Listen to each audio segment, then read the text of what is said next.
Hvert år vælger alt for mange at tage deres eget liv. Sidste år var tallet 43, og sammen med Canada har vi en kedelig verdensrekord.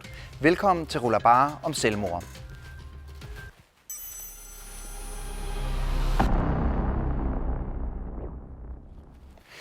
Alt for mange af os har mistet en. I familien, en nær ven eller bekendt. Vi kender tomheden efter et tab, og den ødelæggende tomhed, der opstår, når vi har mistet en.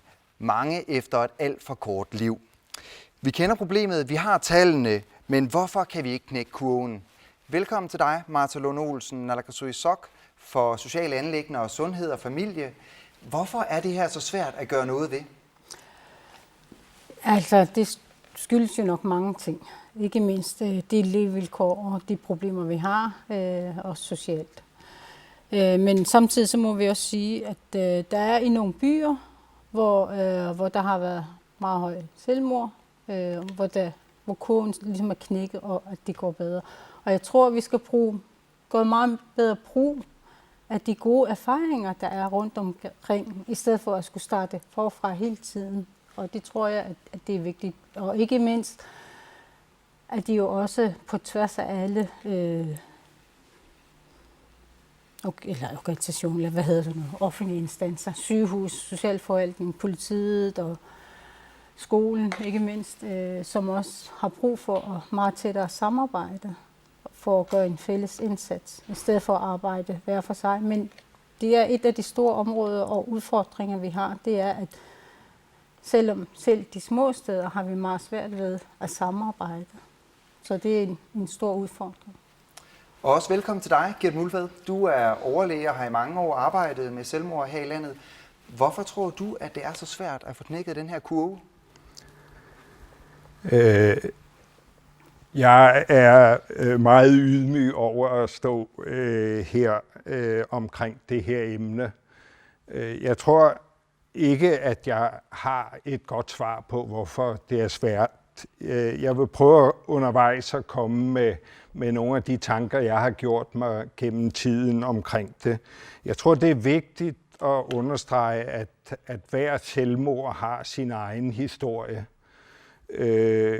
Der er en række kendetegn, som vi nogle gange bruger til at finde løsninger på, hvad vi kan gøre ved det. Men det er vigtigt at understrege, at hver selvmord har sin egen historie.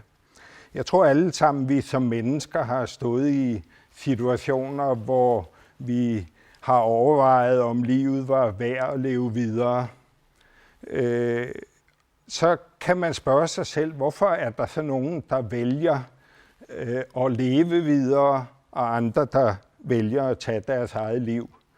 Og det kan jo kun den enkelte svare på. Jeg kan svare på, hvad der gør, at jeg vælger livet på trods af en svær situation. Og der har jeg brugt meget energi på at prøve at arbejde med, hvad der kan bringe en til at vælge livet, frem for at vælge selvmordet. Og det tror jeg er vigtigt, at vi alle er en del af. Det er ikke sådan, at jeg forsøger at lægge noget ansvar som institution fra mig, men jeg tror, at før vi alle sammen bliver en del og tager ansvar, og der mener jeg, at det er hver enkelt af os, der tager et ansvar for dem, der er tættest på os, så får vi ikke knækket kurven. Jeg tror ikke, at vi som institutioner, det har vi jo prøvet igennem rigtig mange år, i de sidste 20-30 år, er det ikke lykkedes. Vi skal alle være sammen. Vi er alle sammen berørt af det. Vi kender alle sammen nogen, der har begået selvmord. Vi skal alle sætte tillid og evnen til at kunne være åbne over for hinanden som en meget vigtig del af vores omgang med vores medmennesker. Og det er noget af det, der fra institutionerne skal være noget af det, vi melder ud, når vi er sammen med mennesker, at vi prøver at finde den tillid og den lyst til at leve videre i livet frem for at vælge døden. Det er ikke nemt, hvis man har mange ting i bagagen, som gør, at man vælger døden. Jeg kan godt forstå, at der er nogen, der gør det. Det er ikke sådan, at jeg siger, at det er forkert. Det mener jeg, at det er forkert, men jeg kan godt forstå, hvorfor man vælger det. Men det, jeg hørte dig sige, det er, at det her det er kompliceret. Der er ikke noget let svar, men vi har alle sammen nødt til at tage ansvar for, at det bliver løst. Ja, og så er der en række af tingene, som vi kommer ind på, hvordan man arbejder sammen. Det skal vi nok komme ind på hen ad vejen. Ja, for lad os lige først tage et kig på tallene. For 2014, det blev heller ikke noget godt år. Her modtog politiet 637 selvmordstrusler. De registrerede 89 forsøg på selvmord, og 43 personer tog deres eget liv. Og det er uhyggelige tal, men det er desværre heller ikke nogen tal, der er enestående. Hvis vi kigger på den næste grafik, så kan vi se, at de sidste 10 år, der har antallet af selvmord svinget mellem 40 og 60 selvmord, godt og vel, hvert år, og det er det samme, hvis vi kigger 30 år tilbage i og for sig. Siden 1990 har 1.232 personer begået selvmord. Og Gert Muldvad igen, altså antallet har altså ligget stabilt højt igennem mange år. Hvorfor er det, der er så mange selvmord her i landet? Det er jo, som jeg prøvede at sige før, at der er mange, som har et hårdt liv, der har haft oplevelser gennem deres liv.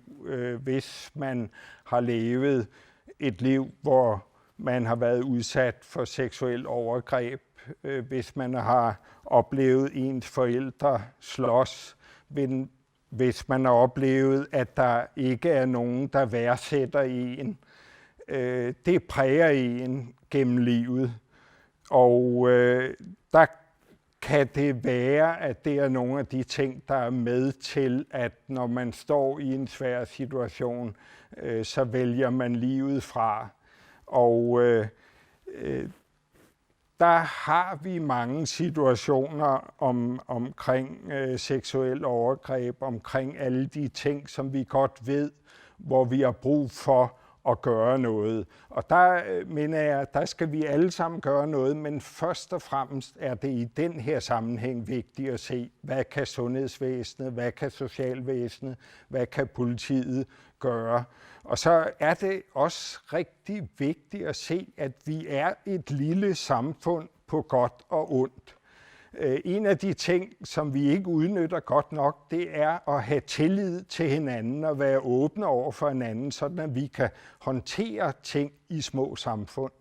Tit har vi ikke tillid til hinanden og tør ikke åbne os op og gå ind i en debat omkring, hvordan skal jeg håndtere mit liv, når jeg har det skidt, fordi vi er lidt bange for at åbne os. Den tager jeg med videre over til dig. For os velkommen til dig, Benny Ingrid Keilmann. Du har selv forsøgt selvmord flere gange. Hvad var det, der fik dig til at komme helt derud, hvor du overvejede det? Det var mange ting.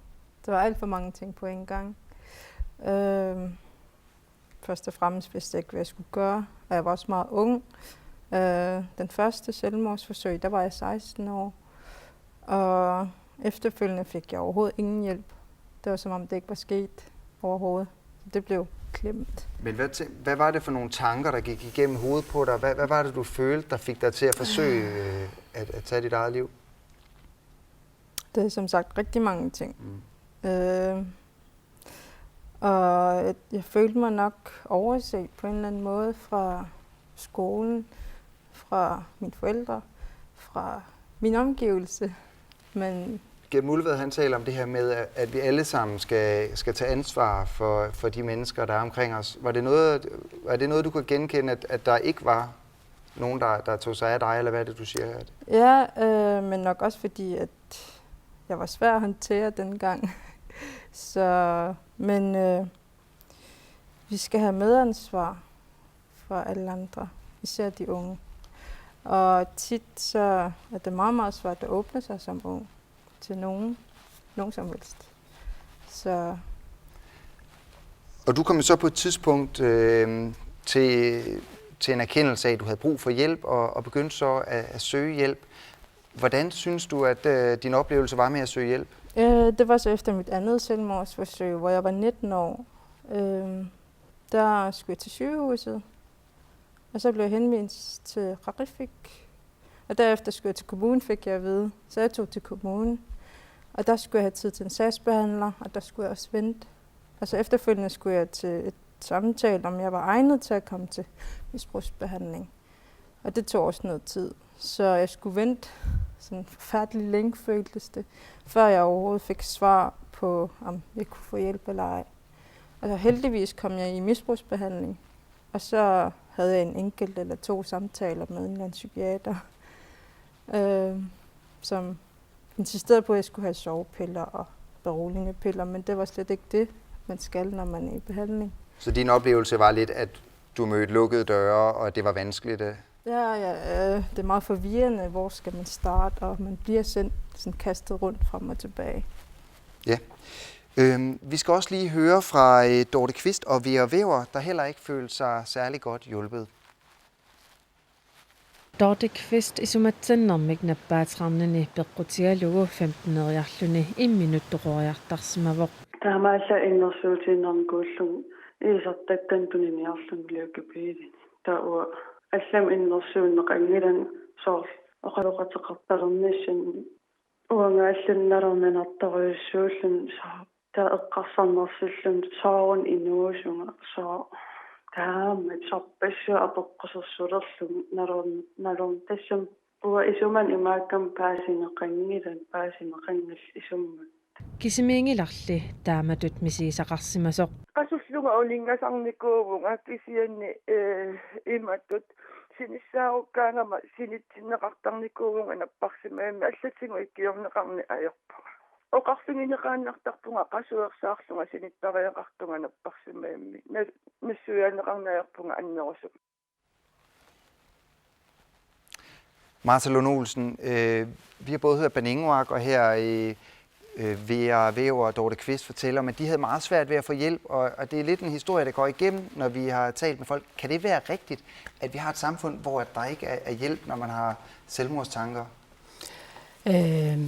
Altså jeg tror, det er meget forskelligt, også fra by til by, desværre. Og jeg synes også, at der er sket en udvikling de sidste par år. Der er etableret flere familiecenter. Men så er der til gengæld meget store problemer i socialforvaltningerne. Og så på den måde, så hænger de også tingene sammen. Altså, som også Gert sagde, ikke? Altså, der er mange, hver situation er meget forskellig. Men vi ved også, specielt i nogle bestemte byer, så har der måske et tendens til ungdomsselvmord, og så unge, der prøver og så videre. Og når man så går ind og laver noget specifikt omkring det, så hjælper de jo faktisk. Og jeg tror, det vi ved, der nytter, dem skal vi gøre mere ud af at bruge. Men ikke mindst også, at den der relation, at man turde snakke med folk. Fordi jeg tror også ofte, så er vi følelsesmæssigt så berørt alt sammen, fordi vi selv har oplevet noget lignende, eller noget, at vi ikke tør den nære relation, som måske gør, at bare folk føler, at man lytter.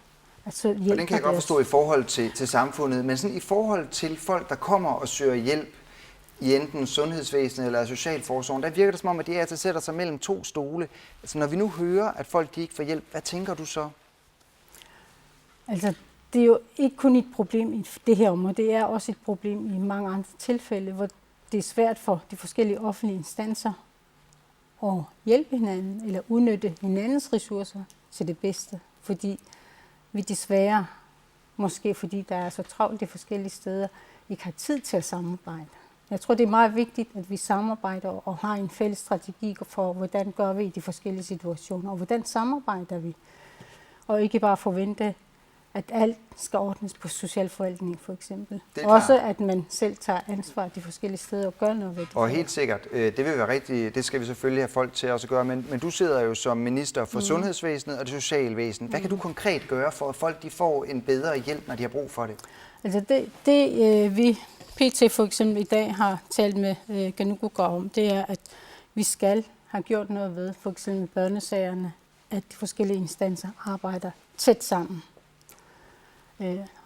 Fordi det er der desværre ikke i dag, og det er et stort problem i sådan et lille samfund som vores, at de store instanser ikke kan snakke sammen, eller kan samarbejde.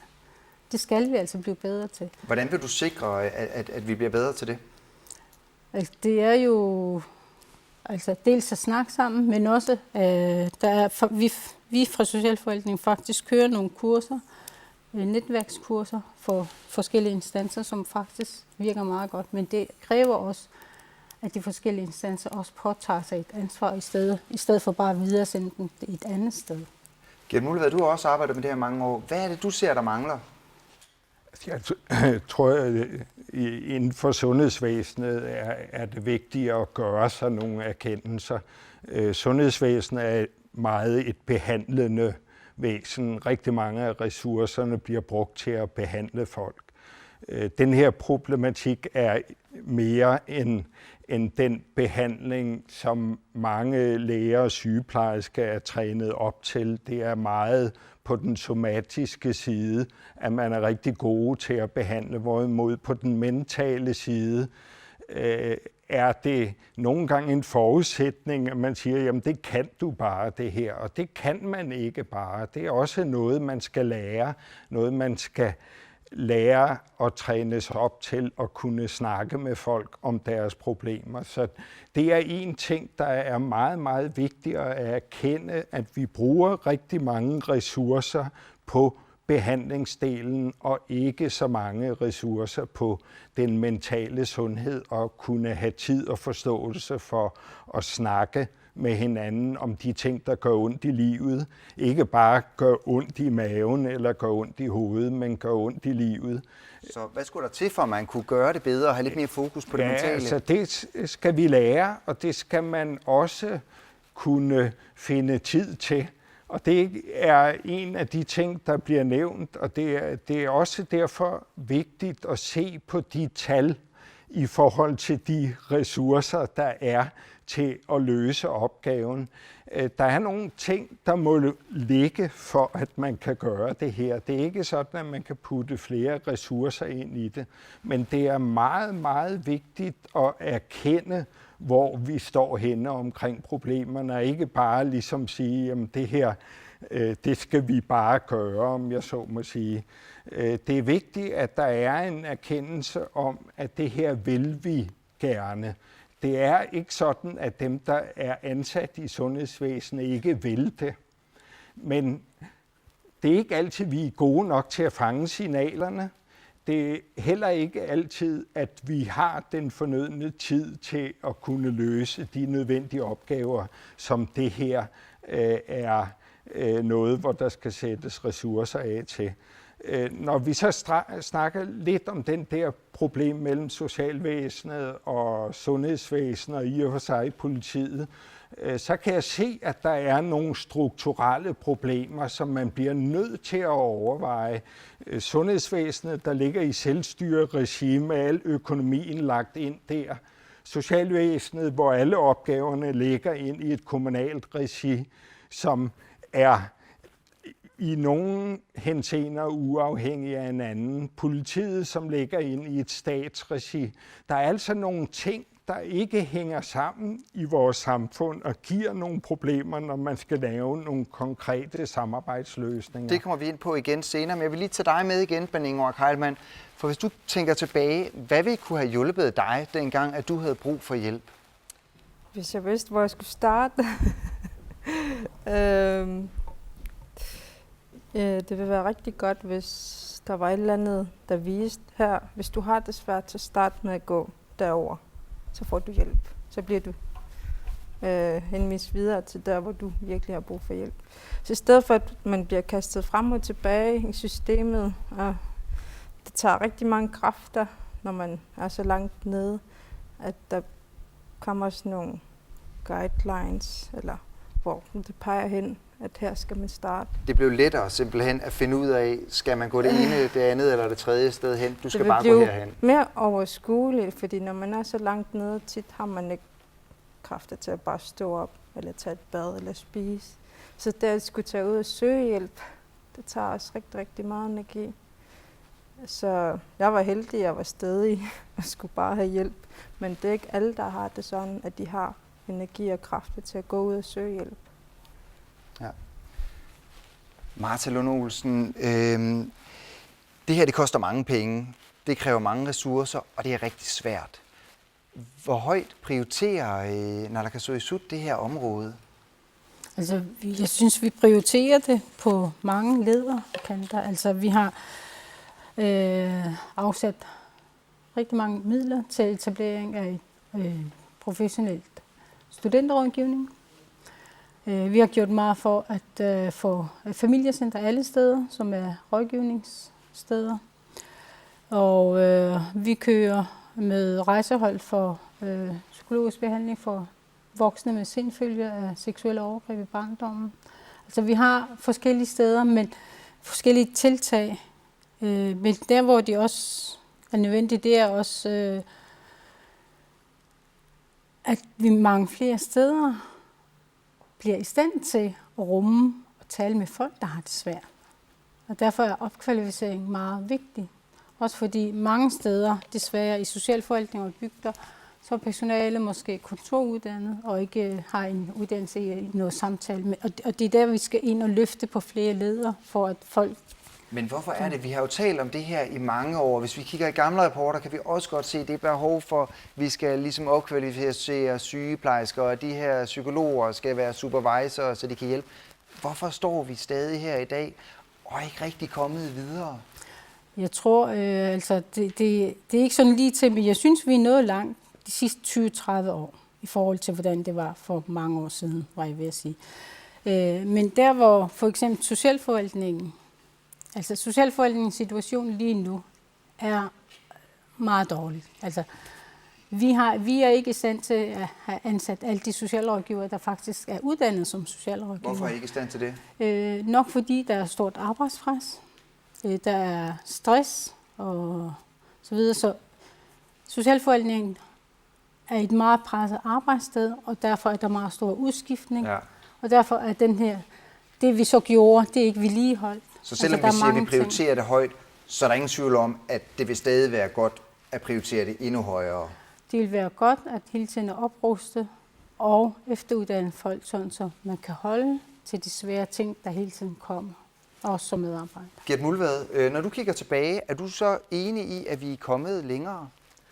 Nej, altså tallene viser jo, at vi er ikke kommet længere. Og der tror jeg, at vi har rigtig meget på behandlingssiden at gøre og på forebyggelsessiden. Et af de steder, hvor jeg tror, vi kan være med til at knække kurven, det er på det, vi kalder for sundhedsfremme. Og det er en helt anden arbejdsfacon, hvis man kan sige det på den måde. Det handler om at skabe de værdier hos det enkelte menneske, der gør, at man vælger livet. Og det er altså ikke noget, man gør ved at behandle folk. Det er noget, man gør ved at skabe den grønlandske familie på en måde, hvor børn føler sig værdsat, hvor børn har en bolig, hvor forældrene har et arbejde, hvor der ikke er druk, hvor forældre interesserer sig for børnenes skolegang, hvor børnene oplever musikken og kulturen og naturen og den livskraft, der gør, at man vælger livet frem for at vælge døden. Og det, mener jeg, det er der, hvor vi for alvor har brug for hinanden. Og der er det nogle gange nogle simple ting, der skal til, som eksempelvis, nu er jeg med i Ernæringsrådet, og et af vores råd, det er, at familien skal spise sammen og lave mad sammen. Hvis vi kan bringe de grønlandske familier til at spise sammen hver dag, så oplever man, at man kan sidde sammen og sætte pris på hinanden og høre til, hvordan dagen er gået. Og det gør, at man føler sig noget værd som barn. Og det er nogle af de ting, der er rigtig, rigtig vigtige, at vi alle sammen tager del i. Så er det rigtigt, når vi står med de svære problemer, hvor man er kommet derud, hvor man har valgt selvmordet, så har vi allerede tabt på forhånd. Og der hører jeg også nogle af de ting, du siger. Der skal jo hele din familie med ind, når vi skal snakke med dig. Og går her til dig, Ben Ingemark, fordi at når du står her og tænker, er der noget, du savner, der ikke bliver sagt? Og hvad tænker du om det, Gert Muldvad, han får sagt her? Det giver meget mening, ja.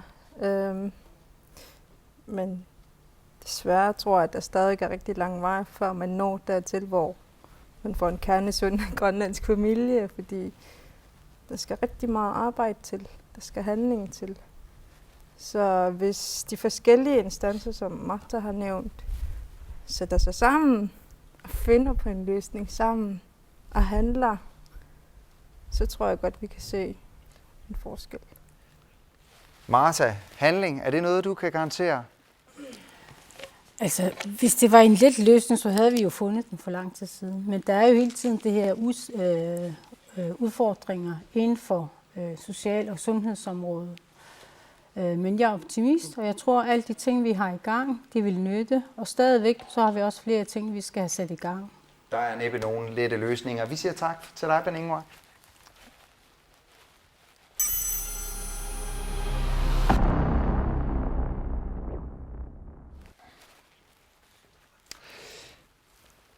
Velkommen til dig, Viggo Johansen. Du er viceinspektør ved politiet. Og politiet, det er jo systemets spydspids. Det er jer, der er ude, hvor at, I møder de her selvmordsforsøg. I taler med dem, der truer med selvmord, og I er der, når folk de begår selvmord. Hvordan synes du, at samarbejdet fungerer lige nu mellem sundhedsvæsenet, de sociale enheder og så jer, politiet? Ja. Man kan skille det lidt ad. I det daglige, når tingene sker, så har vi et meget, meget tæt samarbejde, både med sundhedsmyndighederne, men også med de sociale myndigheder, hvor vi blandt andet bringer de her selvmordstruede ned til sygehuset, eller kontakter de sociale vagter. Men der, hvor det halter, synes jeg, er rent faktisk, at samarbejde omkring de forebyggende arbejde, det halter. Vi oplever blandt andet omkring det samarbejde, at de to forskellige instanser, i hvert fald dele af den, måske har en opfattelse af, at det er politiets opgave at forebygge selvmord. Og det er der, hvor vi har en opfattelse af, at der er behov for, at de her instanser de snakker sammen, fordi sundhedsmyndighederne har lovgivningsmæssigt nogle opgaver også omkring forebyggelse, men det samme med de sociale myndigheder. Ja, Martha Lund Olsen, Viggo Johansen, han taler om, at der er problemer i forhold til det her samarbejde. Gert Muldvad, han nævnte det også før. Hvad kan vi gøre for, at der bliver et bedre samarbejde? Altså, vi har for eksempel kørt nogle kurser, og det kommer vi også til at køre her i år i nogle byer. Med netværkssamarbejdsmøder, kurser, hvordan kan man samarbejde, i stedet for bare at forvente, at så laver jeg en anmeldelse ned til dig, og forventer, at du skal gøre noget, men også kigge lidt ind af, hvad kan jeg selv gøre for at gøre en indsats. Der er på flere led, den her samarbejde skal køre lettere, end det gør i dag. Men det er ikke let, fordi det ikke lykkedes os ordentligt endnu at få brudt det der dårlige samarbejde, hvis man kan sige det sådan, som der er kørt i forskellige instanser gennem årene. Ja, fordi i løbet af ugen, der har du faktisk inviteret til, at man skulle sætte sig sammen og snakke lidt om tingene. Hvad er det, du gerne vil have, at I skal snakke om og finde ud af? Det, som vi godt kunne tænke os, det er rent faktisk, at der er nogen, der tager ansvar for selvmordsforebyggelsen, eksempelvis. Det, som de forskellige myndigheder og instanser kan snakke sammen om, det er, hvem har ansvar for hvad i forhold til forebyggelsen, hvem gør hvad, hvordan skal det gøres, og lave nogle planer for, hvordan selvmordsforebyggelsen eksempelvis skal køre. Klare linjer mellem hvem der har ansvaret for hvad, det må da være et minimum. Hvordan kan vi sikre, at der i hvert fald bliver styr på det? Jo, altså selvmordsforebyggelsen har været klart i et mål i Barisas tidligere opgave. Og den er ligesom været nede, så vi skal ind og også definere, hvordan gør vi så det fremadrettet. Fordi det er rigtigt, at det er sådan et område, som tidligere har været meget klart, og der var forebyggelseskonsulenter under Barisa, de forskellige byer, og den er ligesom, den eksisterer ikke mere. Der er forebyggelse, men ikke under Barisa. Så den styring, der har været tidligere, den er der ikke. Så den skal vi ind og have fundet. Hvad gør vi så? Skal den være under socialforvaltningen, under familiecentrene eller under sundhedsvæsenet, som den har været tidligere? Gert Muldvad, der bliver jo skudt lidt efter sundhedsvæsenet her, som har lidt svært ved at finde ud af, hvad det er for en rolle de har, og hvad for en rolle politiet har. Hvad tænker du om det? Der er jo sådan set nogle klare. Der er nogle lovgivninger omkring forebyggelsesudvalg, hvor politiet og kommunen og sundhedsvæsenet sidder sammen. Og der er også på en lang række af de her områder nogle helt klare retningslinjer på, hvordan man gør det. Problemet er bare, og det mener jeg er vigtigt med erkendelse, at det skal sive ned i systemet hele tiden. Hver gang der sker noget udskiftning i systemerne, så skal det være en del af det, der bliver arbejdet med. Når vi har nye i sundhedsvæsenet, så lærer de, hvis der kommer et hjertestop, hvordan gør man det.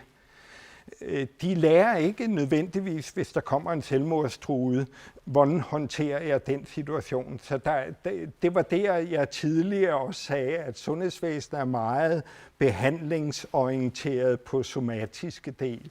Og der er det vigtigt, at vi som sundhedsvæsen også lærer og tager ansvar for hele den mentale sundhed, og lærer, hvordan er retningslinjerne i vores kommune, når der kommer en, der har forsøgt selvmord. Fordi der ligger linjer for, hvordan man gør det her.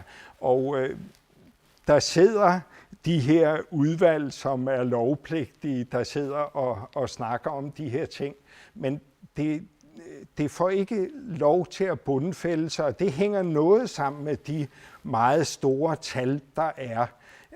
At det er store opgaver, og der bliver vi nødt til at fastholde og sætte de ressourcer af til at gøre tingene. Det er altså ikke alene mangel på regler, det er også et spørgsmål om, at vi kender reglerne, og vi ved, hvordan vi arbejder sammen omkring det. Og når jeg siger, der er, så er det jo, fordi jeg er en af dem, der har været med i rigtig mange år. Det er du jo også. Og vi kan godt finde ud af at arbejde sammen, men vi er jo mange i hver vores system, der skal lære at bruge de ting, der er. Og det skal der også bruges tid på at lære at arbejde sammen omkring det. Tak for det, og vi byder også velkommen til dig, Aya Chemnitz Larsen fra IA. Du hører her, at der er problemer i samarbejdet mellem enhederne, og du hører, at Banengoak, Vera og Dorte, de føler, at de løber på en lukket dør. Hvad tænker du, når du hører de her ting? Jamen man bliver jo berørt af det personligt, så jeg synes jo, det er enormt trist. Men jeg tænker også, at udgangspunktet er, at man gør jo, hvad man kan der, hvor man er, men at der ligesom også nogle gange er nogle svære rammer. Der blev talt omkring socialforvaltningerne, som jeg også synes er en rigtig vigtig brik i det her, og hvor jeg synes, at vi politisk skal jo arbejde på, hvordan vi kan få løftet socialforvaltningerne, så de også kan komme meget mere ind i det her arbejde. Jeg synes, det er vigtigt at se på, at man tænker jo ikke på at begå selvmord ud af den blå luft. Altså der er typisk en årsag, eller der er en årsag til det, og mange gange er det også en social årsag, der er til, at man overvejer at begå selvmord. Så jeg synes også, det er vigtigt at tage udgangspunkt i den viden, som jeg trods alt synes, der er både i sundhedsvæsenet, i politiet, men også i socialforvaltningen i forhold til, hvad er det for nogle årsager til, at folk begår selvmord, der hvor man har viden om det. Det kunne også godt være i forhold til 146 for eksempel, men også i forhold til sms-rådgivningen, som jo også har haft rigtig mange henvendelser omkring selvmord. Noget af det, jeg synes, der er behov for, det er også at kigge på meget konkrete handlingsorienterede indsatser.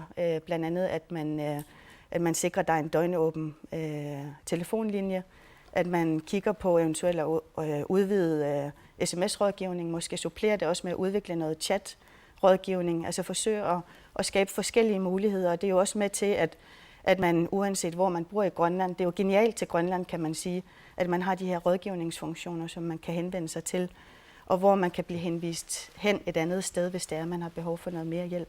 Ja, en døgnåben telefon. Hvad tænker du om den løsning?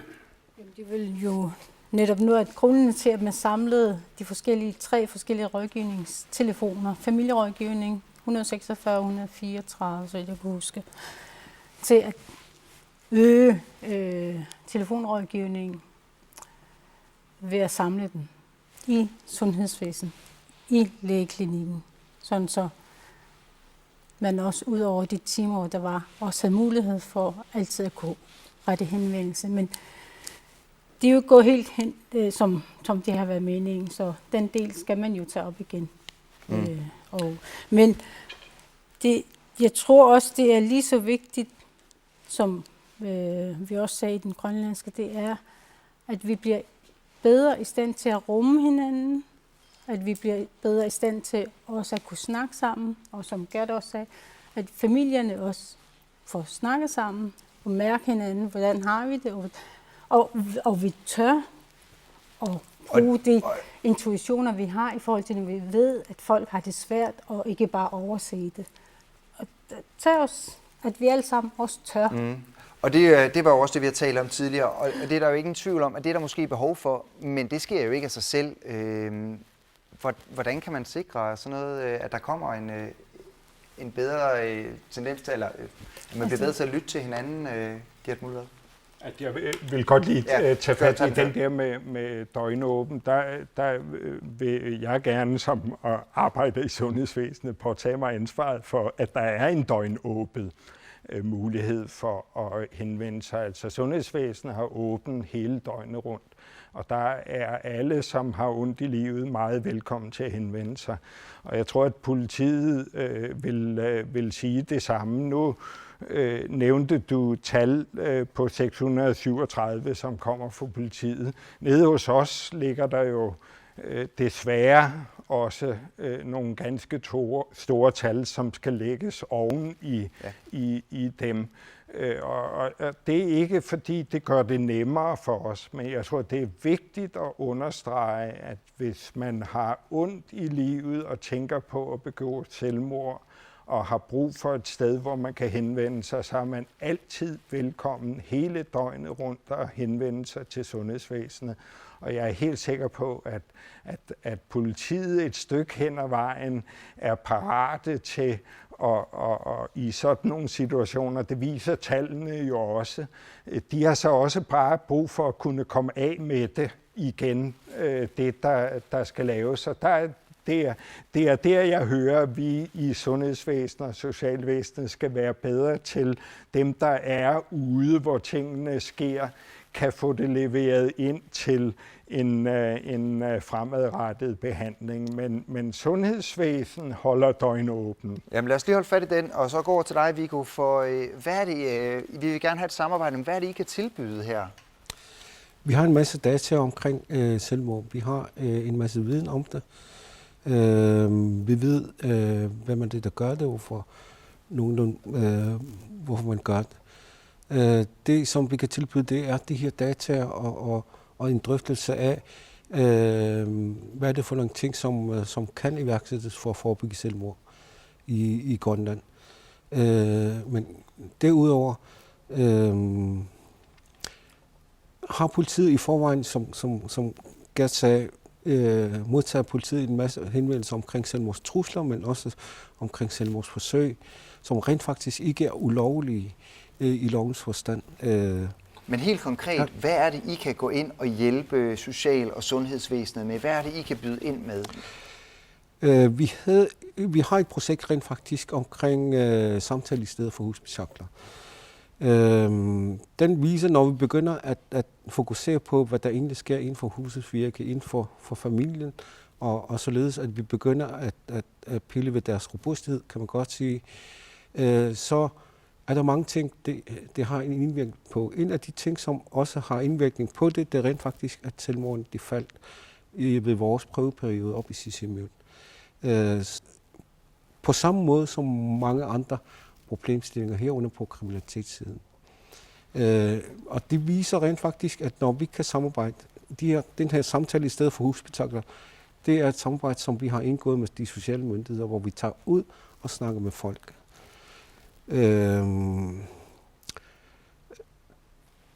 Det kan vi tilbyde, og den kører stadigvæk. Men vi har en masse viden, som vi gerne vil have delagtiggjort de andre myndigheder omkring, i den snak om, hvad skal der egentlig iværksættes af tiltag. Ja. Ja, men vi går lige videre i forhold til, at vi tager et område, hvor der også er store problemer med, som er bygderne, som der i de sidste 20 år har været voksende antal selvmord i, og der er særligt i vestgrønlandske bygder bliver der flere og flere, der går rundt med selvmordstanker. Hvad kan vi gøre i forhold til at hjælpe folk ude i bygderne, Martha Lund Olsen? Hvad gør I forhold til dem? Men altså, det er jo ligesom mange, altså det er jo også den sociale side af det. Altså der er boligmangel, arbejdsløshed. Folk vil måske gerne flytte til byen, men har ikke mulighed for det. Så det er også meget den sociale side. Det er uddannelse og ikke mindst, hvis man har det svært, at man kan have et sted, også i de mindre steder, rette henvendelse. Og det er ikke altid let, når man bor under 100 i en bygd, hvor man kender hinanden alle sammen. Og derfor er det måske nødvendigt at udvide for eksempel familiecenternes tilbud til også at komme ud i bygderne i hver 3. måned, eller noget i den stil. Jeg stopper dig nemlig lige der, fordi at netop det her med at finde nogen, at betro sig til at hjælpe og tale med det her om, det er også noget, som vi har talt med Vera Væver om, så lad os lige høre, hvad hun har at sige.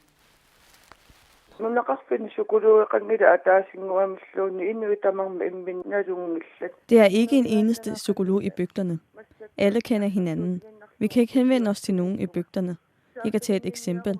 Jeg var i Addo i vinters. Hvis jeg skal henvende mig til nogen, skal jeg kontakte sygehusvæsenet, som er i den nærmeste by. Så det er svært at få hjælp. Gert Mulvad, når man bor i en bygd, så er kateketen, du kan tale med, måske din onkel, kommunens ansatte er måske venner med din ven. Det er et lille samfund, alle kender hinanden. Hvad betyder det, udover alle de her andre problemer, der måske er? Men når man så skal have hjælp, hvad betyder det så, at det er så småt?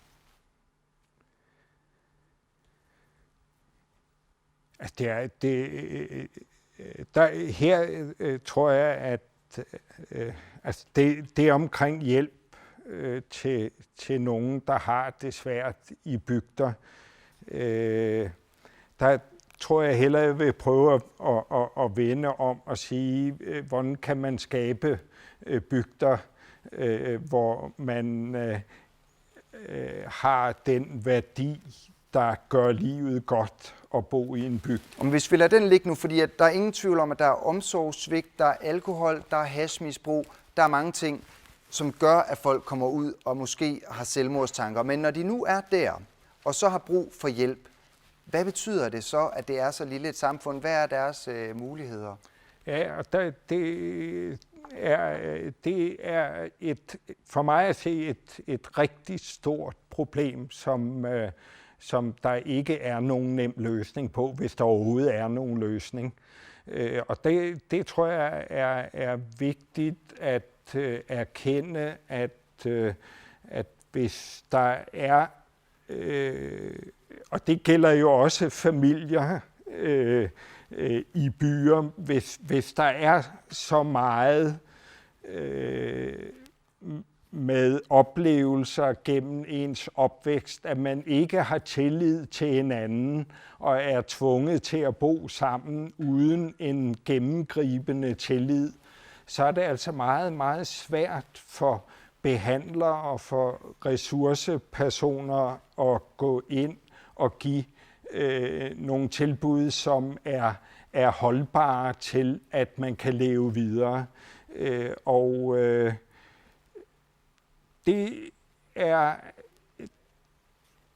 det er svært at sige, når man er behandler, men jeg tror også, det er nødvendigt nogle gange at erkende, at man har nogle begrænsninger, når man står i nogle situationer, hvor der er nogle meget store konflikter. Der er det nødvendigt enten at tage folk ud eller flytte nogle andre ind. Altså det er ikke noget, man løser i en håndevending ved at sige, jamen nu skal jeg nok komme og løse problemerne her. Det er et langt, sejt træk, der skal gøres i bygder. Og det er en problematik, der er nødvendig for os at tage. Og det var egentlig derfor, jeg gerne ville den anden vej rundt, fordi der er bygder, hvor det er godt at leve, hvor livet er værd at leve, fordi der er en tillid folk imellem.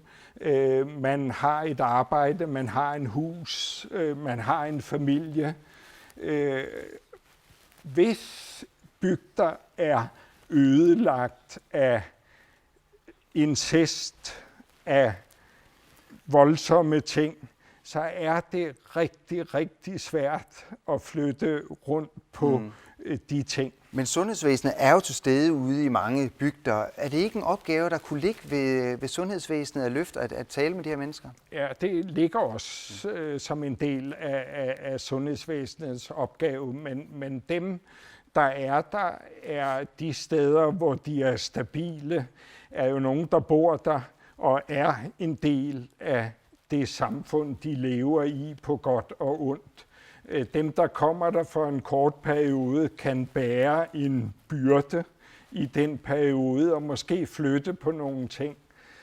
Men det er ting, når det er så store problemer, som du nævner, som er rigtig svært. Og det er for mig at se vigtigt at erkende. Det er ikke ensbetydende med, at man skal lade stå til, men det er vigtigt at erkende, at det er noget, som kræver rigtig mange ressourcer. Og det er så et valg, om man vil de ressourcer. Den snærer over til dig, Aya, fordi der, altså, må vi sige, at vi er nødt til simpelthen at sørge for at reparere de bygder, der ikke har det så godt. Hvad med alle de mennesker, der går lige nu og har brug for hjælp? Hvad kan vi gøre for dem? Igen, jeg synes, det er enormt vigtigt, at vi er meget, meget konkrete og meget handlingsorienterede i forhold til at finde nogle løsninger.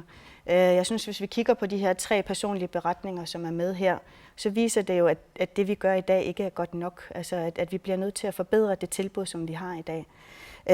Jeg kunne rigtig godt tænke mig, at vi også snakkede lidt omkring risikofaktorer. Altså, hvad er det for nogle familier eller personlige skæbner, som vi ved, at der er nogle særlige udfordringer hos. Og det er jo blandt andet også at se på efterladte som en risikogruppe. Det er at se på anbragte børn for eksempel, hvor vi også ved, at der er rigtig mange, som har nogle problemer, som de ikke har fået hjælp til, hvilket så også har gjort, at de har forsøgt at begå selvmord. Og jeg kan måske komme med sådan et meget konkret eksempel fra Mio, hvor jeg jo tidligere har været, og hvor man har haft en helt konkret sag, også fra en bygd. Og netop det her med, at man har den her sms-rådgivning, har gjort, at man har kunnet tage fat i socialforvaltningen og i politiet og forhindret et selvmord i virkeligheden. Så det er jo noget, hvor man helt konkret netop kan samarbejde om at forhindre et selvmord. Det synes jeg, der i høj grad er noget, der er værd at tage med i det videre arbejde i forhold til at forbedre selvmords, både forebyggelsen, men også den helt konkrete indsats. Hvad siger du til det, Martha? Er det noget, vi skal have mere af?